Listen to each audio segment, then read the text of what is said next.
Baik, Bismillahirrahmanirrahim. Assalamualaikum warahmatullahi wabarakatuh. Kita lanjutkan perkuliahan kita hari ini.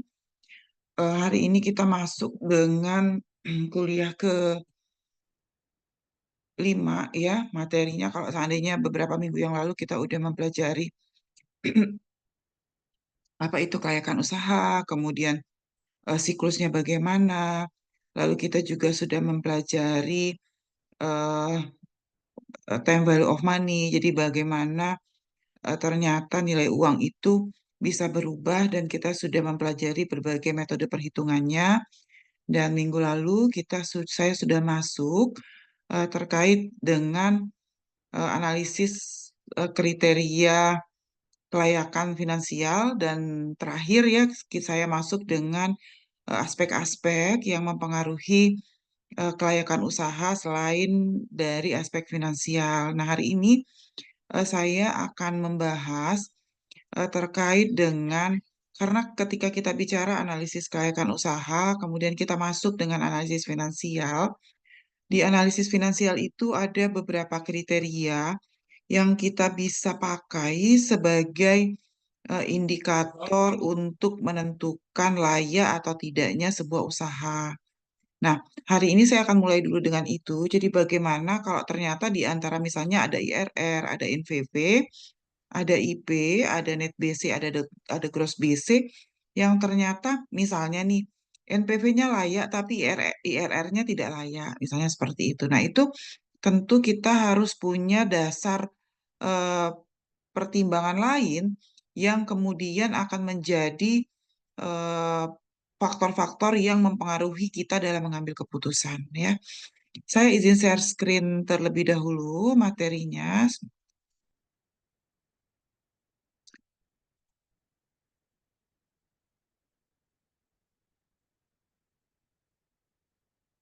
Oke. Ini adalah eh, materi kita hari ini. Jadi saya minggu depan memerlukan waktu sekitar 1 kali pertemuan untuk kita masuk ke lab untuk melakukan belajar melakukan analisis pengolahan data dengan menggunakan Excel. Ya, jadi kalau untuk pakai Excel itu kita tidak mungkin lakukan pertemuan secara online. Jadi hari ini saya hanya akan menjelaskan kalau seandainya ada beberapa kriteria yang kemudian bertentangan, apa yang harus kita lakukan. Jadi materi hari ini bertujuan untuk menguraikan keunggulan dan kelemahan dari berbagai kriteria investasi maupun sumber pendapatan untuk keadaan tertentu dalam rangka memutuskan hasil yang patut diandalkan dalam penyusunan program investasi. Yang pertama kita lihat dulu ke apa sih kebaikan, keunggulan, dan kelemahan dari NPV dalam pengurutan peluang investasi. Kelemahan NPV yang pertama adalah kita tahu bahwa kalau NPV itu kalau diskon rate-nya makin tinggi, menurut skala proyek dia akan lebih memajukan proyek yang diskon rate-nya pasti lebih rendah. Jadi kemarin waktu saya menjelaskan tentang IRR, salah satu yang saya tanyakan adalah kalau tingkat bunga naik, dampaknya terhadap NPV apa? Kalau tingkat bunga naik, maka NPV-nya akan turun. Itu kelemahan NPV. Jadi dia sangat sensitif terhadap perubahan tingkat bunga. Nah, diubahnya diskon rate sesuai dengan besaran neto masing-masing alternatif itu kurang praktis dalam usaha evaluasi proyek. Jadi merubah diskon rate itu juga bukan hal yang mudah gitu ketika kita bicara tentang proyek karena misalnya nih saya akan melakukan investasi kemudian tingkat bunga yang saya dapat misalnya 10%, kan saya tidak bisa begitu saja di lapangan mengubah tingkat bunga saya itu saya turunin jadi 5%.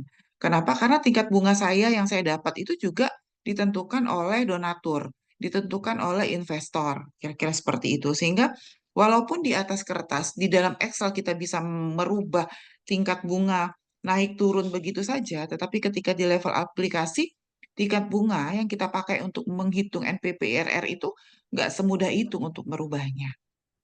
Karena ditentukan oleh bank, ditentukan oleh investor, ditentukan oleh peminjam. Nah, ini contoh, misalkan proyek Y dia punya menjadi objek penelitian dengan investasi sebesar 100 juta. Jika proyek Y dijalankan, maka tidak ada lagi sumber dana bagi proyek lain yang sejenis.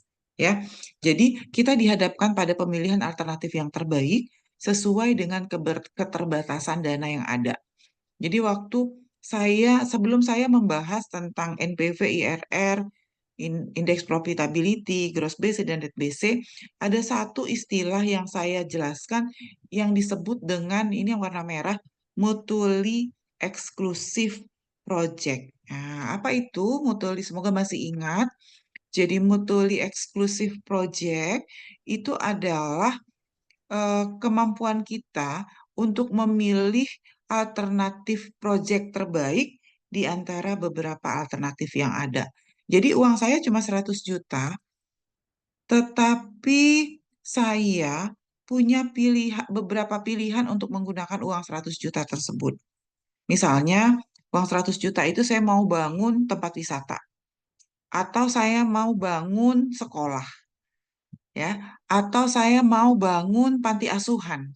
Maka ada tiga alternatif proyek yang harus saya analisis kelayakannya.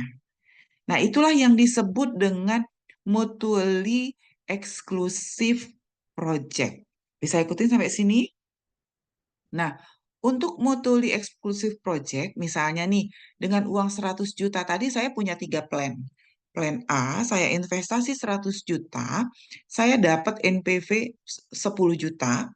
Yang kedua, saya investasi 200 juta, NPP 11 juta.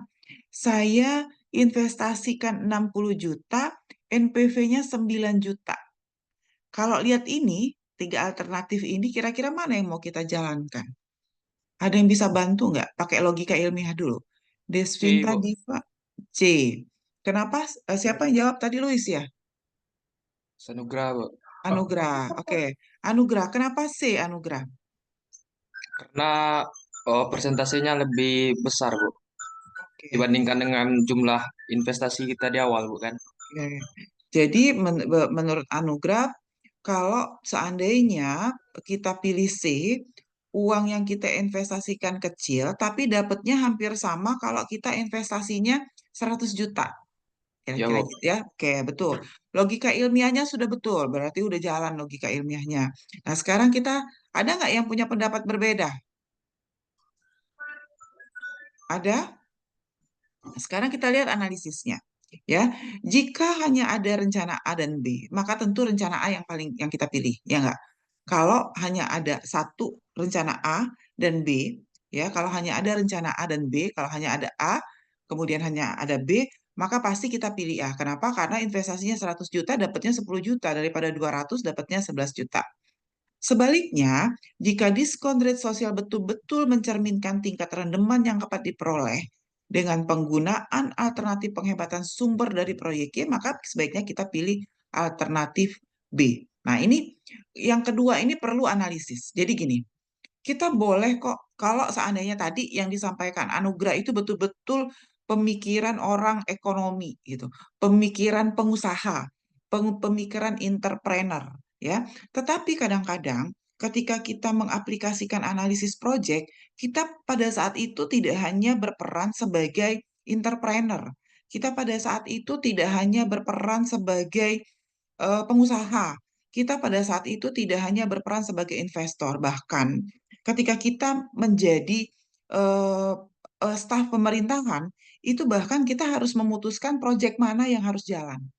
Maka, ya, terkadang ada situasi di mana kita diminta untuk tetap memilih proyek B, walaupun keuntungan NPV-nya di atas kertas secara finansial cuma 11 juta.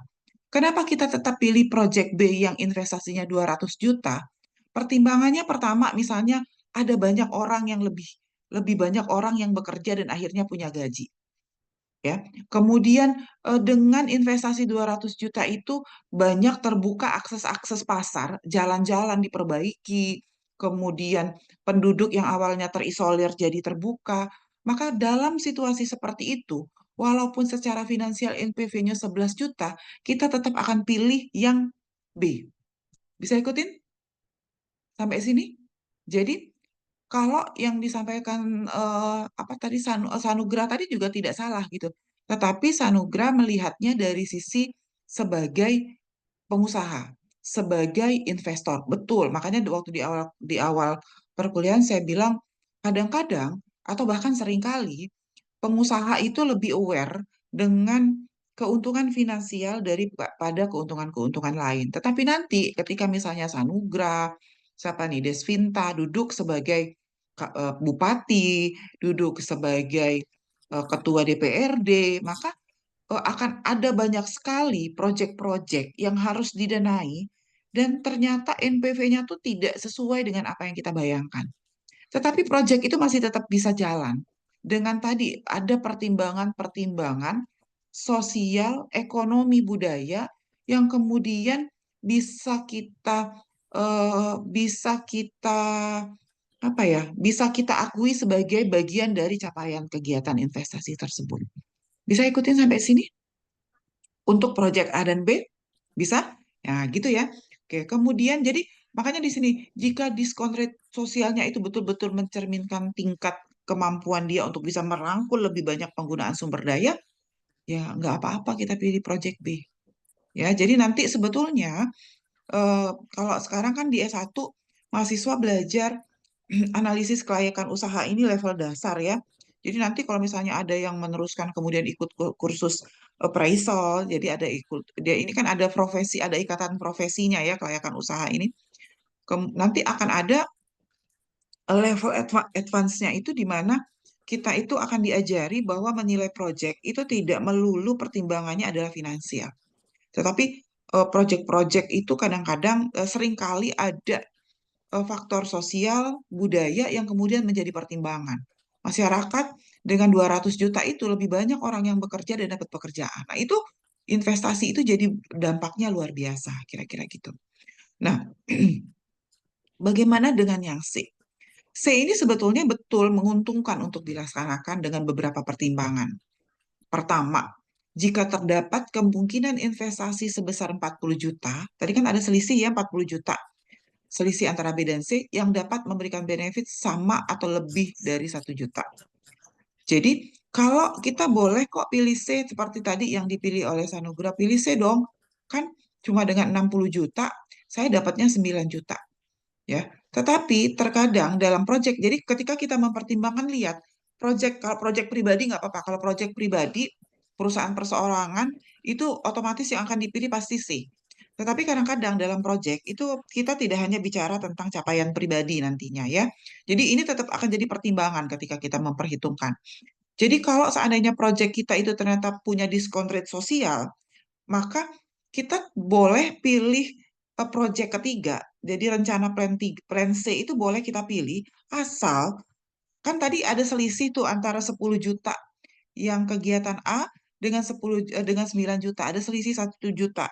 Asal 40 juta selisih antara 60 dengan 100 itu bisa diinvestasikan dan menghasilkan minimal 1 juta supaya nanti dia sama dengan 1 juta yang ada di atas selisihnya. Bisa ikutin nggak sampai sini? Bisa? Ya, jadi betul-betul harus wise ketika kita, jadi lihatlah sebetulnya kalau sekarang semester apa? Semester 3 ya. Kalau eh, ada mata kuliah ekonomi kelembagaan juga ya sebetulnya ya. Semester Dapat? 5 Ibu. Oh, semester Semester 5 5, ya. Bu. Oh, oke. Nah, di semester 5 itu kita akan belajar tentang ekonomi kelembagaan. Nah, lihat bahwa dengan yang ini kan sederhana banget ya sebetulnya yang kita pelajari, tetapi di sini kita menangkap ada celah kemungkinan terjadinya penyimpangan. Paham nggak kira-kira? Ya nggak? Kenapa celah kemungkinan terjadi penyimpangan? Lah, investasinya 200 juta, untungnya 11 juta. Tetapi tetap harus dipilih. Karena alasannya bisa membuat orang lebih banyak kerja dengan kita dan dapat gaji. Kalau itu berjalan dengan baik, maka proyeknya itu akan luar biasa bagus. Tetapi yakin nggak bahwa akan berjalan dengan baik? Nah, karena itulah nanti supaya kegiatan-kegiatan kita berjalan dengan baik inilah menjaga capaian 200 juta itu persis sama seperti planning yang kita buat di bisnis plan. nanti kita belajar lagi di ekonomi kelembagaan. Di ekonomi kelembagaan itu di sana kita belajar ada konsep rational thinking, bahwa setiap orang itu pasti punya pemikiran rasional ketika membuat keputusan ekonomi. Kemudian dalam ekonomi itu nanti ada orang yang istilahnya itu ada free rider. Free rider itu orang yang nggak ngapa-ngapain gitu ya, tapi terus dia dapat keuntungan dari transaksi ekonomi. Nah, itu kesalahan kita dalam memutuskan plan mana yang diambil itu nanti bisa berdampak kepada gangguan dalam sistem ekonomi kelembagaannya. Kira-kira gitu. Bisa ikuti sampai sini? eh jadi kalau secara teknis kita boleh tetap pilih pilih rencana C asal ada selisih 1 juta yang bisa kita ciptakan. Tetapi kalau tidak ada semua, maka rencana A tetap menjadi pilihan jika tidak ada alternatif penggunaan dana untuk selisih sebesar 40 juta. Ya, lanjut. Sampai sini ada yang mau tanya?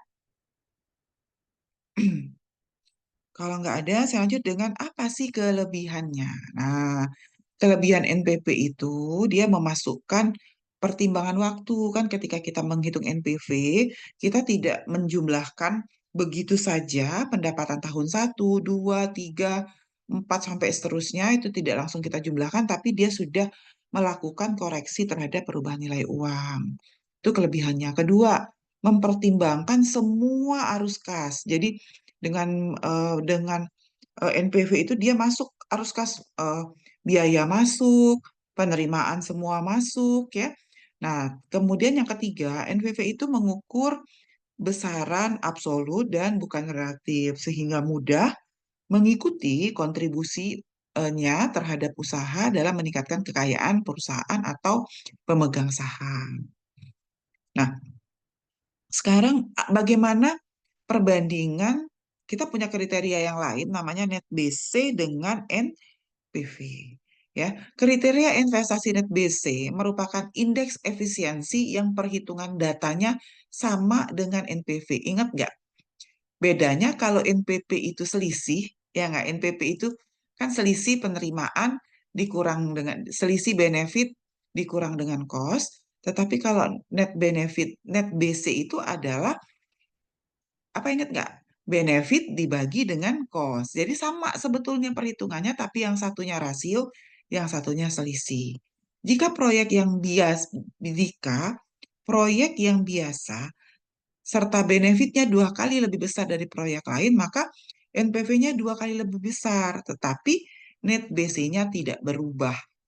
Dengan kata lain, nilai net BC itu tidak peka terhadap skala proyek, sementara NPV itu peka terhadap skala proyek. Nah, kita lihat contoh soal tadi, rencana investasi 100 juta dapat 10, 200 dapat 11, 60 dapat 9. Sekarang kita coba hitung. Dengan kriteria BC, maka tentu C yang akan kita pilih kalau kita pakai BC. Karena, ya nggak, kalau kita pakai BC, pasti kita akan pilih C. Pasti dia paling besar net BC-nya. Sebaliknya, jika tadi ya sama, jika diskon rate sosial betul-betul mencerminkan tingkat rendeman yang dapat diperoleh dengan penggunaan alternatif penghematan sumber dari proyek Y, maka sebaiknya NPV yang paling tinggi yang diambil, yaitu yang B. Nah, ini contoh kriteria yang tadi. Kenapa net NPV itu lebih tidak dipengaruhi oleh skala usaha, tetapi NPV dipengaruhi oleh skala usaha. Kita lihat di yang pertama di Project A, tadi arus biayanya 100, kemudian arus masuknya 110 sehingga NPV-nya 10. Net BC-nya 1,1. Project B itu dapatnya 200 ya. Kemudian arus positifnya 210, ininya 110 misalnya. Kemudian 60 dapat masuknya 69, maka NPV-nya 9. Maka NPV itu akan berubah, lihat sesuai dengan skala usaha. Tapi lihat net BC-nya, berubah nggak? Net BC cenderung tidak berubah, walaupun dari A ke B, itu investasinya 2 kali lebih besar. Kemudian dari B ke C itu bahkan C itu 3 kali lipat lebih kecil daripada project B. Tapi lihat net BC-nya tidak berubah ya. Net BC-nya cenderung mirip 1,1. Jadi net BC-nya cenderung hanya nilainya berkisar 1. Nah, itulah yang menunjukkan bahwa NPV itu lebih peka terhadap skala usaha. Ini skala usaha, biaya investasinya makin besar, sementara net BC itu tidak peka terhadap pengembangan atau peningkatan skala usaha. Makanya di sini disampaikan seperti ini tadi. Nih, nilai net BC tidak peka terhadap skala proyek, tetapi NPV itu peka terhadap skala proyek.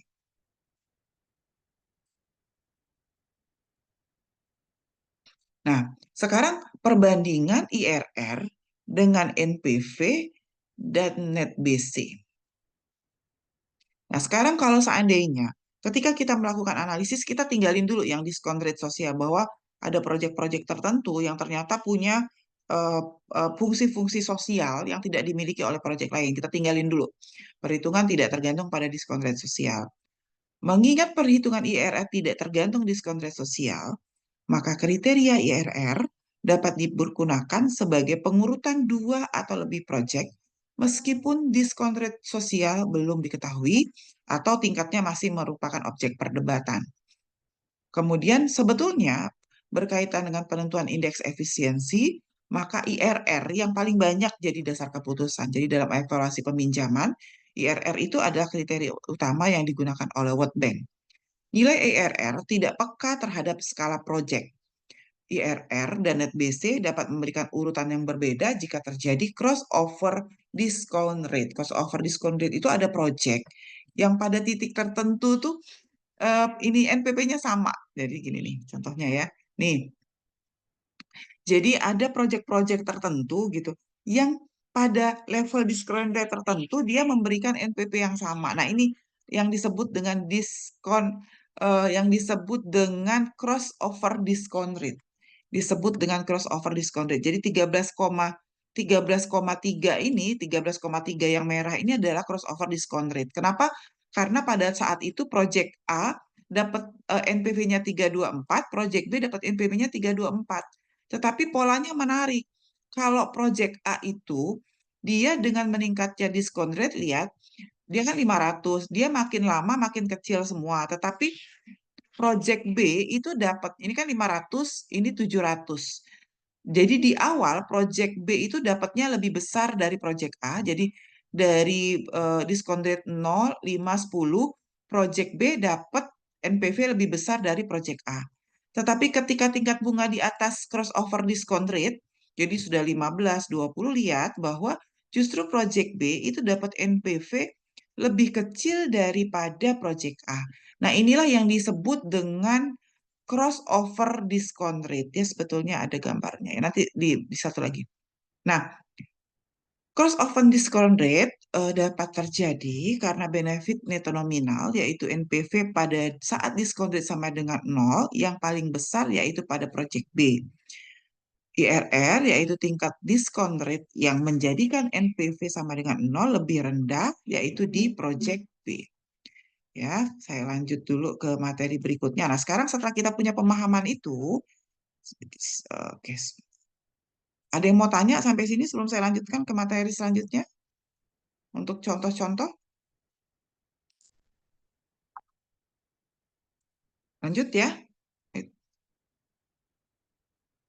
Nah, sekarang kita coba lihat mutually exclusive project dengan berbagai kriteria yang tadi kita pelajari. Pertama bahwa, oh ternyata NPV itu peka terhadap skala project. IRR itu biasanya adalah indikator utama dari World Bank untuk menentukan adalah proyeknya jalan atau tidak. Kemudian kalau yang tidak peka terhadap skala project itu adalah net BC. Nah, tadi kita punya 3 yang tadi saya sebut-sebut terus. Yang pertama adalah mutually exclusive project, yang kedua crossover discount rate, dan ini nanti kita bahas terakhir cost effectiveness. Lanjut, tadi saya sudah jelaskan mutually exclusive project adalah memilih salah satu alternatif dari beberapa alternatif karena tidak mungkin melakukan beberapa proyek dalam waktu bersamaan karena terbatasnya dana, waktu maupun tenaga yang diperlukan. Nah, dua proyek adalah mutually eksklusif. Apabila diterimanya proyek yang satu, itu artinya proyek yang lain tidak bisa jalan, ditolak. Jadi tidak mungkin dipilih lebih dari satu proyek karena hanya bisa satu alternatif. Misalnya nih contoh antara proyek besar dan proyek kecil. Ini saya punya dua data. Ini kita mau pilih proyek mana sih? Ada proyek besar, ada proyek kecil. Proyek besar, total cost-nya adalah 664, dengan total benefit adalah 2.945. Proyek besar, investasinya 4.730, dan total benefitnya 15.350. Nah, ini hasil perhitungannya, lihat. Proyek besar sama proyek kecil. NPV-nya sama-sama 18%. Jadi semua sama-sama 8%. Kita lihat NPV-nya berapa. Proyek kecil dengan investasi hanya 664 itu bisa menghasilkan NPV 204, sementara proyek besar yang berapa kali lipatnya ini ya, bisa 3 kali, 4 kali lipatnya, itu menghasilkan NPV cuma 341. Gross BC-nya juga lihat, proyek kecil lebih besar daripada proyek besar. Net BC-nya proyek kecil juga lebih besar daripada proyek besar, dan IRR itu proyek kecil lebih besar daripada proyek besar. Nah, kapan kita memilih proyek besar dan kapan kita memilih proyek kecil? Ada nggak yang bisa bantu berpendapat? Silahkan. Berdasarkan tadi teori yang sudah saya sampaikan di sebelumnya. Silahkan. Mau pilih proyek besar atau pilih proyek kecil? Silahkan dianalisis. Siapa yang bisa menyampaikan?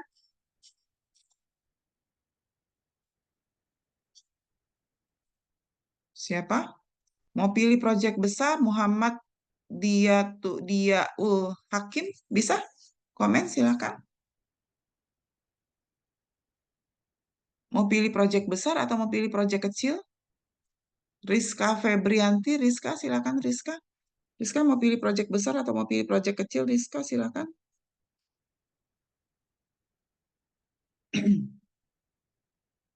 Ayo Rizka,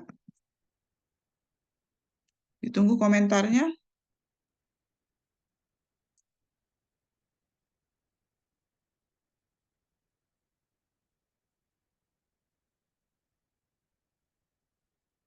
Gimana Rizka?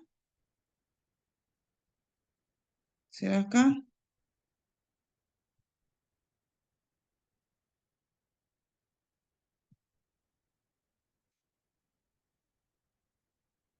Mana yang akan kita pilih?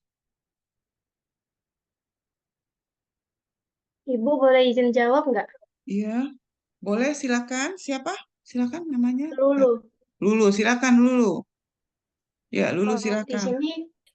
di sini kalau Lulu lebih memilih proyek kecil, Bu, karena Hmm, dari nilai IRR-nya itu lebih rendah sehingga hmm, memiliki potensi untuk pengembalian yang lebih baik di masa depan dan resikonya tuh bakal lebih rendah gitu daripada proyek yang besar. Oke, jadi proyek kecil ya, IRR-nya lebih Ya. besar Lulu daripada proyek kecil. Kebalik dulu ngomongnya. Ya, Oh makasih iya, Lulu. Ada yang lain yang bisa menganalisis yang lain, silakan. Mau Lulu, tadi kata Lulu pakai proyek kecil aja, karena IRR-nya tuh udah jauh lebih besar dibandingin proyek kecil daripada proyek ya. besar. Terus Silakan. resikonya kalau menurut Lulu lebih rendah, Bu. Oke, ya. Silakan yang lain. Ada lagi? Boleh berpendapat yang lain?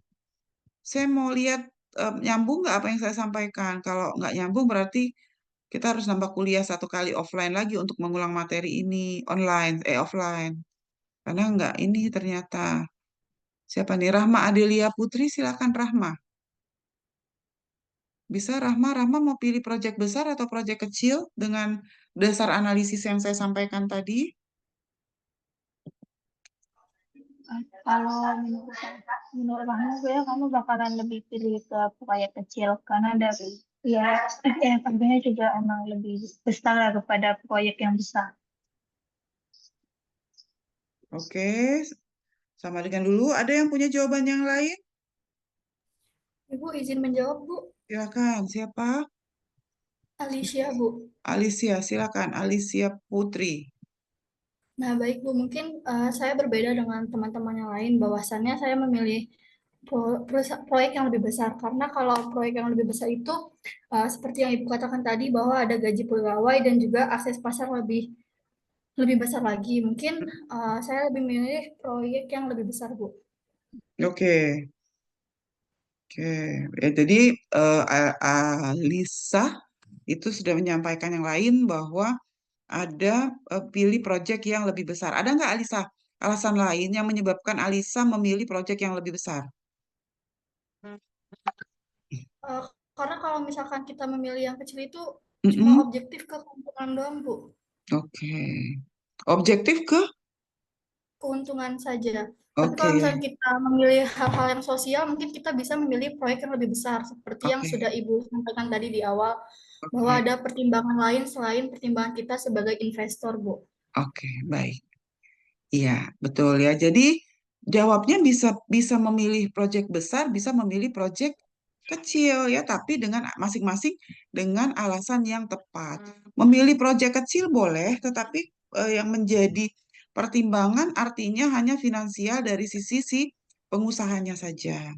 Tetapi terkadang kita tuh diminta untuk tetap memilih proyek besar karena tadi dengan proyek besar ada lebih banyak sumber daya yang digunakan. Artinya orang-orang yang punya sumber daya itu dibeli sumber dayanya, nggak rusak. Misalnya misalnya nih proyek saya ini bergerak di industri pengolahan cabe, saus cabe misalnya gitu.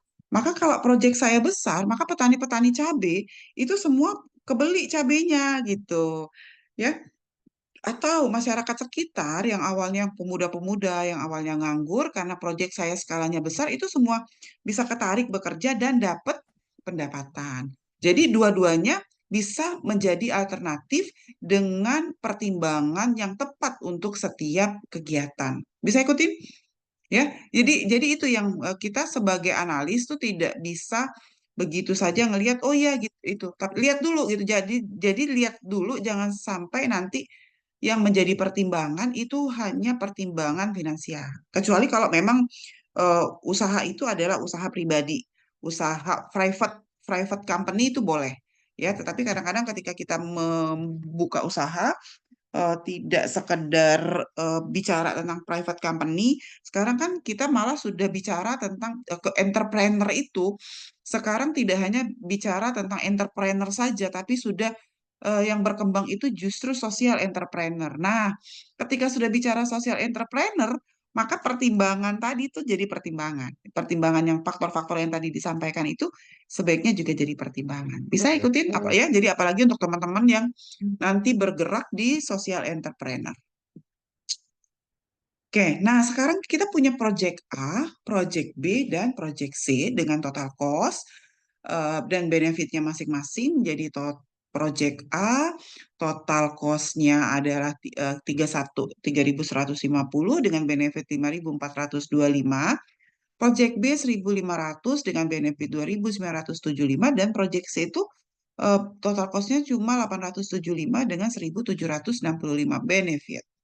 Nah, sekarang setelah dihitung, ini hasil perhitungan untuk kriteria investasi dari Project A dan Project B. Project A ternyata menghasilkan NPV. Lihat ya, saya ulang lagi ya. 3.100 sama 5.000, 1.500 sama 2.900, dan 875 sama 1.765. Nah, ternyata Project A itu menghasilkan NPV 296, IRR 30, net benefitnya 1,39. 296, 30, 1,38, Project C 300, 30 sama 1, dengan situasi ini, kalau sekarang kan hasilnya mirip ya. Hasilnya mirip banget sebetulnya NPV IRR-nya, maka memang dengan situasi seperti ini kita bisa lihat bahwa kalau pengusaha yang hanya financially tetap akan pilih kondisi C karena NPV-nya nggak ada perbedaan sama sekali. Tetapi pilihnya C ya pilihnya C. Nah, tetapi bisa kita pilih yang project A yang 3.100 investasi, walaupun dia sama, tetapi ada diskon rate sosial yang muncul. Ini kan mirip banget nih, kalau udah mirip banget kayak gini, pasti pengusaha itu akan pilih C langsung. Kira-kira seperti itu. Jadi, nah ini ya, maka dari NPV, proyek A lebih baik dari proyek B dan C. Dari RR, proyek C lebih baik dari proyek A dan B. Dari net BC, proyek B lebih baik dari A dan C. Tetapi ada aspek lain yang harus kita jadi pertimbangan. Misalnya jumlah investasi, umur ekonomis, jangka pengembalian, lokasi, lingkungan masyarakat, adat istiadat, dan juga prospek pengembangan ke depan. Misal, jumlah investasinya 101,1 ya untuk proyek A, proyek B 595, proyek C hanya 450, sedangkan dana yang tersedia dari investor 1.100. Maka mesti dapat membiayai proyek A, investor akan lebih memilih proyek B yang menghasilkan NPV 256 dan IRR 30,06 investor. Karena memang kalau investor yang dilihat yang penting finansialnya kembali, ya. Bisa ada kriteria lain kalau kriterianya adalah payback period. Nanti kita akan belajar payback period itu uang yang kita sudah investasikan sedemikian banyak itu kembalinya tuh berapa lama, ya. Nah, kemudian bisa juga nanti yang jadi pertimbangan tadi kan saya jelaskan bahwa yang jadi pertimbangan itu adalah tenaga kerjanya, inputnya jadi kepake, tapi pembangunan konstruksi proyek juga harus kita perhatikan. Ya, jadi bisa jadi pertimbangan untuk menentukan proyek mana yang akan kita pilih. Saya lanjut dengan crossover discount rate. Tadi ya, saya jelaskan tentang crossover discount rate. Bahwa kadang-kadang ada proyek yang di titik tertentu dia, mana gambarnya ya. Nah, ini crossover discount rate itu. Jadi kalau gambar saya yang pertama tadi, ada dua proyek A sama proyek B, ya. Sebelum crossover discount rate, proyek A itu NPV-nya lebih tinggi daripada proyek B yang ini. Kemudian mereka sama-sama mencapai crossover discount rate, ini IRR-nya di crossover discount rate. Setelah crossover discount rate, project B justru yang NPV-nya lebih besar dari project A, karena ini dia kurva project B ada di atas. Tapi kalau yang awal, kurva project A yang ada di atas. Nah, ini kan gini ya. Nah, inilah yang disebut dengan titik ketemunya dua project ini, itulah yang disebut dengan crossover discount rate, ya. Jadi sebelum crossover discount rate yang menguntungkan project A, tetapi setelah crossover discount rate, jadi ini kalau setelah crossover yang menguntungkan justru project B. Kemudian yang terakhir, ini belum saya sampaikan tadi, yaitu pendekatan cost effectiveness. Jika manfaat tidak dapat dikuantifikasi dengan baik atau beberapa alternatif atau cara pelaksanaan proyek yang memberi manfaat itu sama, maka yang dicari adalah biaya yang terendah. Nah, jadi boleh, tadi logika yang disampaikan oleh Sanugra di awal, oleh Lulu, ya, itu boleh kok, itu namanya cost effectiveness. Jadi jadi manusia itu sebetulnya rasional thinking ekonomiknya itu pasti akan mencari biaya paling murah. Itulah tadi yang dilakukan oleh Sanugra dan Lulu. Itu nggak salah ya. Jadi namanya cost effectiveness. Bahwa kita akan selalu ketika melakukan sesuatu tuh pasti yang kita lihat biayanya dulu. Masa sih biayanya lebih besar dapatnya dikit tuh nggak mungkin buat buat pengusaha, buat seorang entrepreneur gitu ya. Tetapi hati-hati juga karena sekarang konsep entrepreneur itu juga sudah berkembang menjadi social entrepreneur. Nah, ketika kita sudah bicara social entrepreneur, maka kita mungkin punya pertimbangan yang lebih luas untuk memilih proyek mana yang sebaiknya kita jalankan.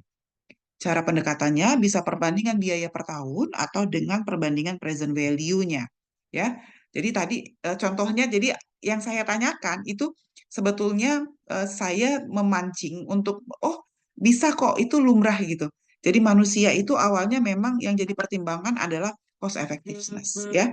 Silakan kalau ada yang ingin ditanyakan terkait materi kuliah hari ini. Saya sambil nanti menunggu informasi dari PJ kelas ya, terkait apakah mungkin kita melaksanakan kuliah di hari Selasa ya untuk masuk ke lab. Silakan, bisa ditangkap materinya. Jadi kalau minggu lalu ada yang bertanya ke saya, Bu, gimana Bu kalau ternyata hasilnya itu berbeda gitu ya. Mana yang harus kita pilih? Dari sisi NPP dia lebih besar, layak, dari sisi IRR dia tidak layak.